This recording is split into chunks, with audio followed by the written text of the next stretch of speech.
Tantor Audio, a division of Recorded Books, presents A Little Stuffing by Ashleynicole, narrated by Sean Crisden and Elyce Anthony. 1. Landon. Is that it?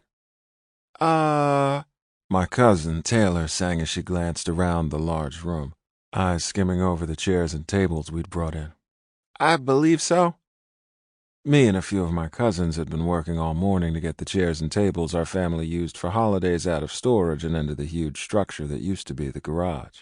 Grandma didn't like the idea of us not eating dinner all in one room, so we cleared everything out years ago and converted it into a banquet hall that allowed all of us to eat together.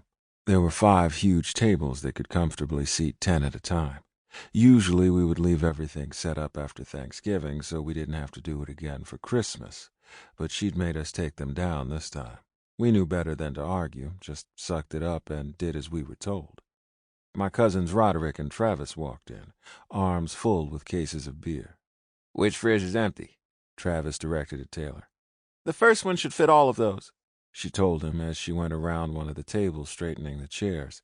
She'd been putting the tablecloths and decorations up, poinsettias and cinnamon pine cones or some shit like that. What time we eating? I asked. Taylor was Grandma's right hand. She knew everything. Although all of our mothers were bringing dishes, most of the spread would come directly from Grandma, so dinner time would depend on her. I think around 5. What? Me, Rod, and Trav exclaimed. She said 5. She shrugged and continued her task. Travis, go tell her we hungry now. I flung an arm out towards the house. She'll listen to you. Shut up, he laughed. What the hell are we waiting for? I continued my inquisition. Uncle Leo and the Trips are already in town. Go ask her, Taylor challenged, knowing I wouldn't. I resisted the urge to thump the back of her neck. Yo, Blink. I turned to the door as my oldest brother, Simeon, strolled in with my phone held up. This shit's been going off like crazy, he informed me as he tossed it my way. I caught it against my chest as it started ringing. I checked the ID and silenced it before sliding it down into one of my back pockets. Bill collectors, Taylor murmured and giggled. This time I didn't resist the urge to thump her. Ouch! She swung wildly, missing me by just an inch. Jerk? Whatever. Nah, Willa. Oh, y'all beefing? I shook my head. Broke up. For real? I nodded. It was time. It's been time. It's been like a month now, right? My brother asked. Basically, we broke up the day after Thanksgiving. She's still not getting it, though. Y'all have some years behind you, bro. Not easy to just walk away from. For her, I emphasized. My step was swift and lively. Stupid. Simeon chuckled as he headed back out. You're not in mourning or anything, are you? Taylor came back over and put an arm around my waist. Nah, I'm good. Don't miss the bullshit. Don't miss her. I'm chilling. Okay, good. Where's your posse at? I switched subjects. No point focusing on some shit I was letting go of. Cheyenne is at her grandmother's for a little bit, and then she'll be over, and Leslie's on her way. Shy's not spending the day with her parents? Nope. Her grandmother and mother have never gotten along. Grandma's been acting a fool since her parents got back together. They spent Thanksgiving with her, and it was a disaster, so they went on vacation. Why didn't she go? Can't be away from Travis that long, she said in a stage whisper. Shut your ass up, Travis called. She said this was supposed to be like a second honeymoon for them and didn't want to be a third wheel. I told her we could go, but she wanted them to have their privacy. Sure. Taylor made a face, telling me she thought it was bullshit. That's what happened. Heads or tails, right? Travis asked as he advanced on Taylor, who sprinted from the hall.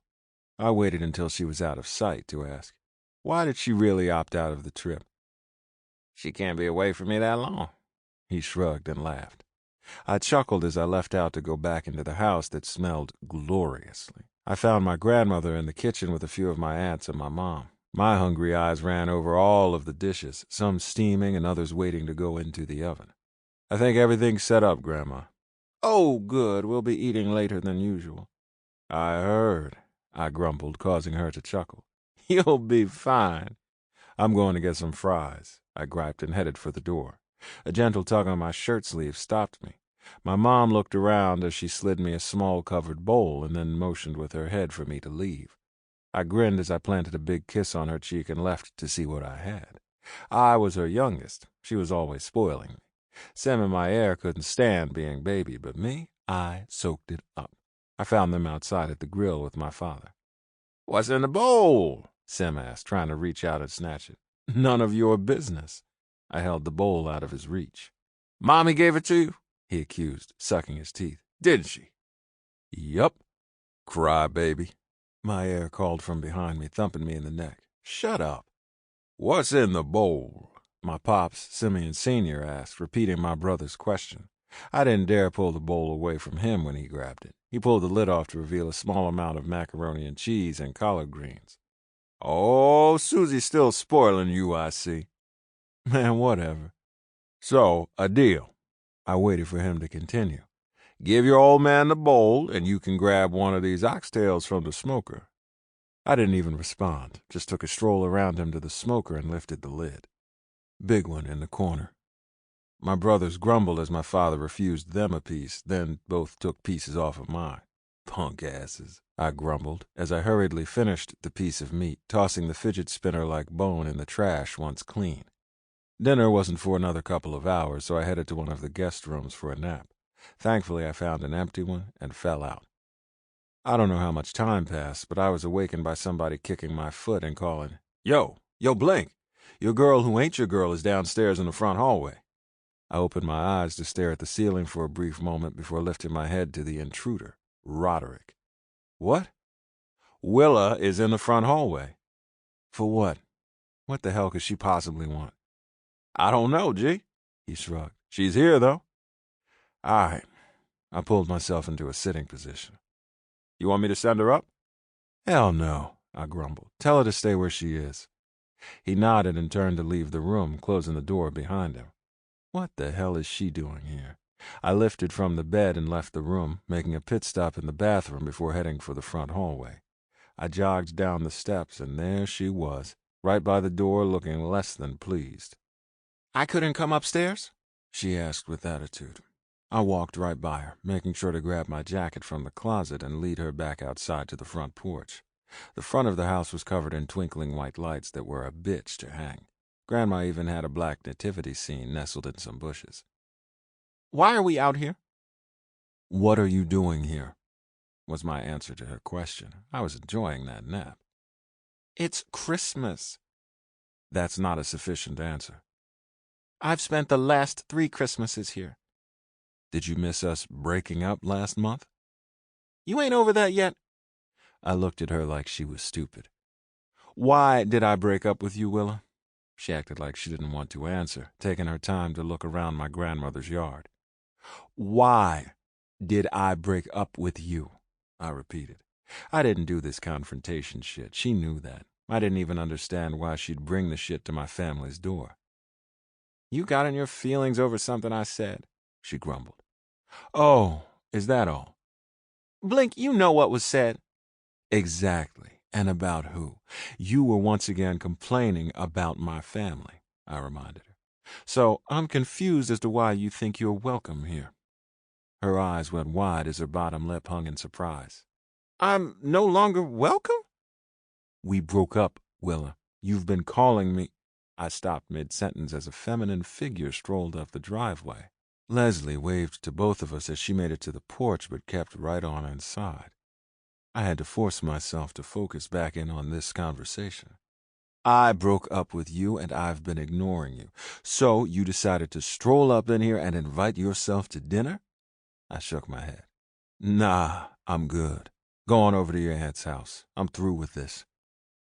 "Your grandmother invited me," she challenged through clenched teeth. "That's because she doesn't know we broke up," I snapped. "And I'm sure you didn't volunteer the information because she would have rescinded the offer." I turned to go back into the house, but stopped to turn back to her. "Come on in and try me if you want. We'll tell the entire family we broke up and why over dinner. That'll be super comfortable, won't it?" I dared her, since she looked like she wanted to ignore me. Her frown was severe as she weighed my words. I rolled my eyes as tears began to crest in her eyes and just told her to leave. I wasn't moved. She'd been saying slick shit about the size of my family for some time, and I always let it slide. She'd started in on how much time we spent together, and that was when I decided I was done.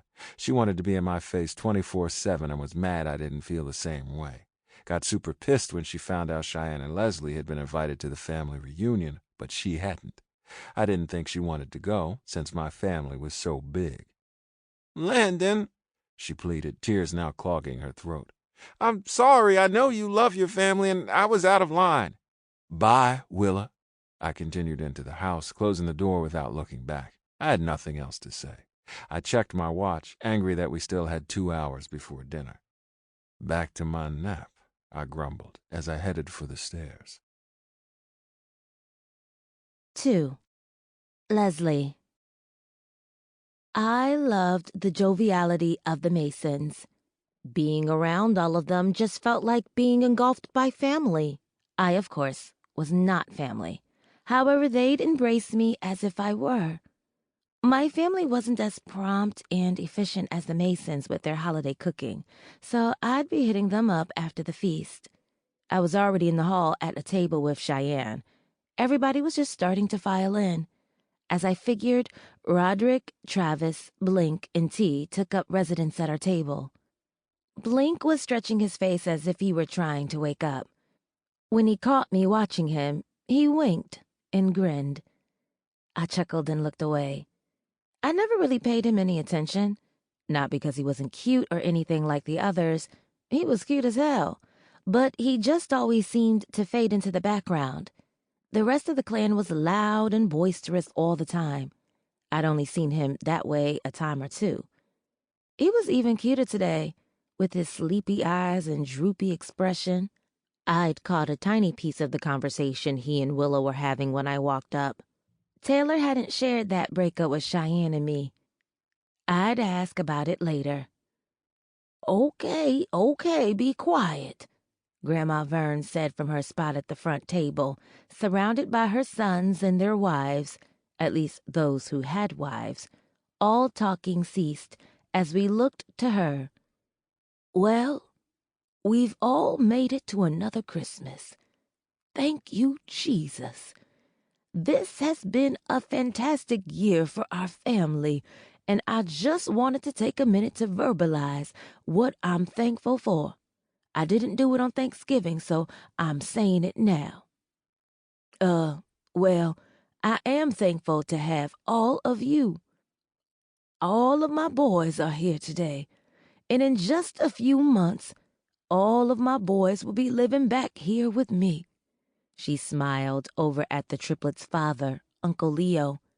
"My bestie over there, Taylor Renee, ever my right hand. I'm so thankful for you. To my daughters-in-law, I love you like my own. Cheyenne and Leslie, you're included in that too. So I guess in general, I'm just saying I'm thankful for family. I'm thankful for the health of this family and especially for the strength. I raised my children to be strong and to stick together, and I'm just so proud to see that's been handed down to my grands. And as long as we remember that there's power in being together, we'll be just fine. So I love you all." She paused as the room shouted back their love for her. "Now let's eat. Let the girls go up first." She didn't have to tell us twice. The food had to be set up buffet style. There was no other way to do it with all these folks. We hurried to fix our plates before the guys started grumbling. Thankfully, they knew how to fix their plates and get back to the table quickly so we could eat. Uncle Silas said a quick prayer, and it was on. There wasn't much talking, just the sound of forks hitting plates and different deep voices praising the cooks. I, myself, couldn't get enough of the smoked oxtails. According to Simeon, who took a seat at our table as well, his dad had smoked them for 18 hours. They were perfectly seasoned and just tender enough. You eat with them every year? I asked Cheyenne. This was only my first time being invited. I'd met Taylor almost 2 years ago. I spent Thanksgiving with my dad and his wife, regrettably. Dinner wasn't ready until after 8 that night, and it wasn't the least bit palatable. Only the years I was sure Travis wasn't coming, she laughed. They'd only been together a few months. Prior to that, she couldn't stand the sight of him and avoided him for 15 years. You're crazy, I told her. Nothing could keep me away from food this good. I'm here now, damn it, she declared. Not like you had much of a choice in that matter. We giggled. True. They didn't dawdle too long over dinner. We were in there just long enough for everybody to have their fill, and when Grandma Vern decided that it was done, she started giving out orders on how she wanted things cleaned up and put away. The shock must have shown on my face. Blink laughed as he stood. No, Leslie, we don't even get to digest before we gotta clean up. I see that, I murmured. We hadn't even had dessert yet. Nobody else said anything as the cleanup was orchestrated. I found myself in the kitchen, helping the dry pots and pans along with Taylor and Cheyenne. I didn't mind this job at all, much preferred this to scrubbing them. Grandma, why is there mistletoe everywhere? Taylor asked as she squatted beneath one of the counters, stacking the dried pans. We ain't in the backwoods of Mississippi. All I could do was giggle. She was such an idiot sometimes. They're not up to promote incest, Taylor. Grandma Vern rolled her eyes. They're up to promote affection. Walk through it and hug somebody, or a kiss on the cheek. Everybody's not as nasty as you. Taylor made a face. Excuse you? Excuse you for assuming I would put up mistletoe for something disgusting, she countered. You do have southern roots. Get out. Taylor giggled as she skirted Grandma Vern to leave the kitchen, narrowly missing being swatted by a towel. I'd finished my task, so I followed her out. You getting ready to go? She asked. I'm about to call and see if the food is done at my dad's. If not, I'll probably go sit downstairs for a bit. Oh, all right. I'm going to go see what's up with the spades battle about to pop off in the hall. Gotcha. We walked in opposite directions. I banged a left before reaching the end of the hallway and took the 13 steps down to the carpeted basement. It was empty, as expected. The Masons were serious about their spades battles. I tapped to wake my phone screen and swiped to my contacts to tap my dad's phone number. I dropped down onto the massive couch as I waited with the phone up to my ear.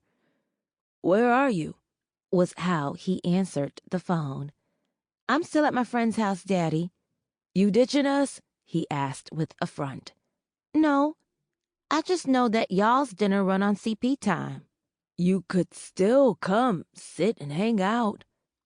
I'm going to come there, Daddy, but I was hungry, and Taylor's family cooks better than Barbie and quicker.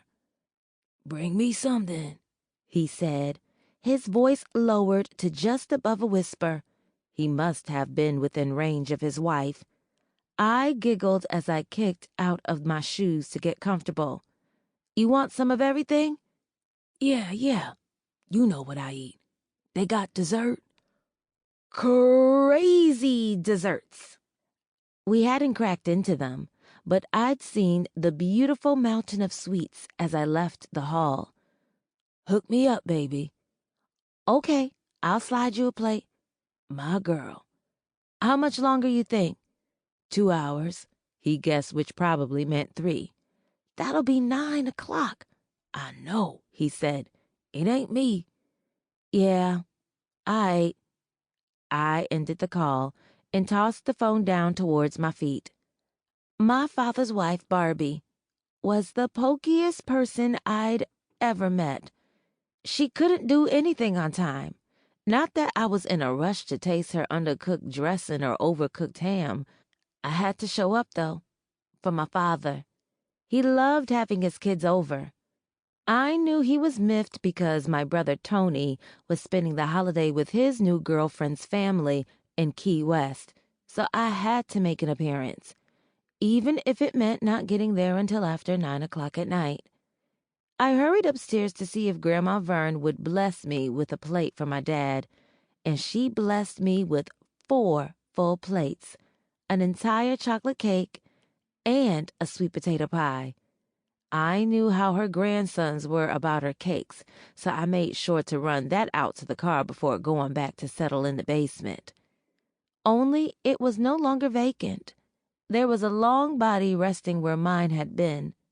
"You're in my seat," I told Blink as I walked to the other end of the couch.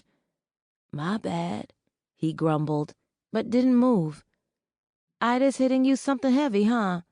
Yo, sitting on me like a sumo wrestler." "What are you doing down here? Missing the spades battle?" "Somehow, out of all these niggas, I'm the one who got skipped with the spades gene." "Oh, that's right. You don't like to lose money either." "Right. So I've learned. I no longer wish to bond with my family that way. I've bowed out." "I hear you." "What about you? Why are you down here alone?" "I'm supposed to be going to my dad's house, but their food won't be done for another couple of hours." "You don't want to go sit there?" "Hell no," I breathed. "We're not a big family, so it's usually all of his wife's loud, ratchet kids along with me, my dad, my brother, and my uncle. My brother's out of town, though, so it'll just be us 3. "You don't get along with his wife?" "No, I do. She tried really hard to make me and my brother feel welcome. She's just—" "Loud and ratchet," he finished for me. "Right." "What about your mom?" "Died when I was 10, I informed him. "Car accident." "Oh, sheesh.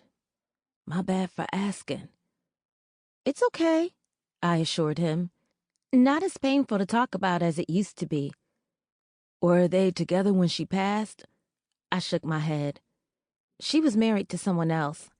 I think she and my dad broke up while she was pregnant with me." "Oh, he's been married to your stepmom the whole time?" "Oh, no, not at all. They've only been together for 3 years. Found each other on some website, oldblackandhorny.com or some shit like that." He didn't bust out laughing, but his little chuckle was attractive. "This is the most I've heard you talk in 2 years," I teased. "I'm under quota for the year," he explained. "Have some excess to run through." "Oh, please. You didn't run through them when you cut Willa off." "Nah, actually, it wasn't a situation that warranted much explaining. She knew why it was over. I don't like repeating myself when I know you heard me the first time." "Well, damn. Guess I should be thankful you think I'm worthy enough for conversation then." "You should." "Oh, whatever," I giggled. We hadn't had any one-on-one conversations. He was always standing on the sidelines, observing. "You got for later plates hidden somewhere?" He shook his head. "My mom take care of me." "Spoiled much?" "Just a bit," he admitted, hitting me hard with that gorgeous Mason gaze and bright smile. I'd never even looked at him as a viable candidate, but I'll be damned if my eyes weren't opening to the possibility. I wasn't trying to be anybody's girl, didn't like the idea of possessive pronouns and titles, but I did like sex. We could do that. Just needed to figure out if he felt the same. We talked for a bit longer, not really saying anything important. He'd just lifted from the couch to go check on the family's battle when Taylor's loud voice rang down the stairs in search of me. I followed him to the entrance and paused as she began down the stairs. "Oh, you're still here? Was just checking." "Ooh." Y'all are under the big mistletoe, and y'all ain't cousins. She grinned broadly as she turned on her heel to go back upstairs. You got a kiss. I don't want to watch, though. I sucked my teeth and rolled my eyes up to blink, having no intention of doing this. She's stupid. You don't have to kiss me. No. Something in his eyes said he'd preferred the opposite of that. I mean, unless you want to. He stepped closer to me, forcing me to have to tilt my head back to look up at him. His warm hand pressed to my hip, urging me back into the living room, where he placed a hand flat on the wall on either side of my head and continued to study me. What are you thinking about? I asked, my eyes drawn to his perfect pink lips. Trying to decide if I feel like kissing you, he murmured, leaning closer to me. Excuse you? I stared back defiantly, silently reminding me of his statement from earlier about not repeating himself. I feel like you're trying to smell my breath. It's a possibility. I sucked my teeth, squirming beneath his intense gaze. You just gonna keep staring? You don't like it when I stare at you? No. Why? Because you think I'm the ugly Mason? I looked at him like he was stupid. Boy, go somewhere with that. No, you're the quiet Mason, and I haven't learned enough to figure you out yet. That could be what I want. He stepped closer to me, leaving a tiny sliver of space between us. Are you going to kiss me? Is that what you want? I wouldn't be standing here letting you breathe in my face if I didn't. His laugh was cute, as his tongue slowly moistened his bottom lip. I wasn't about to be played with much longer, and I knew he wanted to kiss me, so I gently grabbed the front collar of his shirt to pull his mouth towards mine. About halfway through his descent, he moved in on his own and went straight for my tonsils. His hands were still braced on the wall beside my head, so I took the liberty of sliding my hands down to his waist to gently get my fingers beneath the hem of his shirt in search of some warm, smooth skin. And by golly, I found it. Ooh, he was warm. So warm that I let my fingers continue their journey up his smooth back until there was enough surface area for me to press both palms against him. In the meantime, he was practically kissing me out of my boots. Both hands came off the wall to gently cradle my face as he kissed me like he loved me. Truth be told, I think I might have been falling for myself, just from the kiss. By the feel of it, he wasn't going to be letting up anytime soon. He actually leaned in some more, suffocating me with his glorious scent and body heat. His sheer presence was heady. I felt like breathing him in too quickly would get me dizzy. I cracked an eye open, and the door in the corner caught my attention. From past trips here, I knew that that was a full bath that used to be a half bath that used to just be a corner of the room. As with most of Grandma Vern's house, the basement had also had to evolve with the growing brood of Mason grandchildren. I made the rash decision that we should move this kiss party into there, and he let me lead him without any hesitation. Long story short, he sexed me to within an inch of my life in his grandmother's downstairs bathroom. Although I orgasmed multiple times, he didn't get his. At the moment when he would have, one of his loud-ass cousins called down for him, and he had no choice but to go and see what he wanted, if only to keep our secret secret. Regretfully, he pulled out and away, quickly fixing his clothes before facing whomever. I couldn't come out of the bathroom with him, of course. I waited behind for a bit before I made my exit. I couldn't believe I'd just done that, and hurried from the house. If the food wasn't done at my... Sample complete. Ready to continue?